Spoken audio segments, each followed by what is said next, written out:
अस्सलाम वालेकुम। आज हम बना रहे हैं पंजाब की रवायत गुड़ वाले चावल। सबसे पहले मैंने गुड़ को पानी में डाल के तो उसको अच्छी तरह से पका के मेल्ट कर लिया और उसमें से जो नीचे कचरा बैठ जाता है वो मैंने साफ़ कर लिया, स्ट्रेनर से छान लिया। फिर मैंने चावलों को बॉयल कर लिया। फुल डन करना है, कन्नी नहीं छोड़नी इनमें। और मैंने स्ट्रेनर में डाल दिया। ये मैंने कुछ ड्राई फ्रूट लिए हैं, 3 ये इलायचियाँ हैं सब्ज़, और ये 2-3 चम्मच मेवे के हैं, और ये बादाम के हैं 2-3 चम्मच, और ये गिरी लंबी लंबी काटी हुई है, और सौंफ के 2 चम्मच हैं। ये सब चीज़ें आप अपनी मर्ज़ी के मुताबिक और अपनी टेस्ट के मुताबिक ले सकते हैं। ये मैंने देसी घी डाला है, सर्विंग स्पून भर के मैंने डाला है। 2 गिलास मेरे चावल हैं और बासमती राइस हैं अच्छी क्वालिटी के। और गुड़ मैंने अंदाजे से लिया है।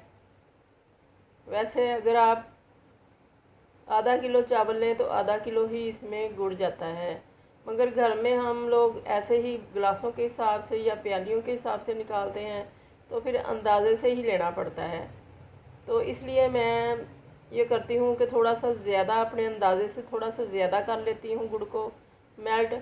और अगर जब मैं ये शीरे में डालूँगी चावल तो फिर मैं उनको टेस्ट कर लूँगी। अगर मुझे कम लगेगा तो शीरा और डाल दूँगी। अगर फिर भी कम हो और शीरा ख़त्म हो जाए तो फिर मैं इसमें 2 से 3 चम्मच चीनी के डाल देती हूँ। गुड़ मैं साबुत नहीं डालती, उसमें इतना कचरा होता है, दिल नहीं मानता उसको डालने के लिए। अब मैंने घी में शीरा भी डाल दिया। इसको थोड़ा सा पका के अब इसमें हम चावल ऐड कर देंगे। चावल पूरे गले हुए हैं, सिर्फ इनमें इतनी कसर है कि जो दम पे रख के तो पूरे हो जाएं।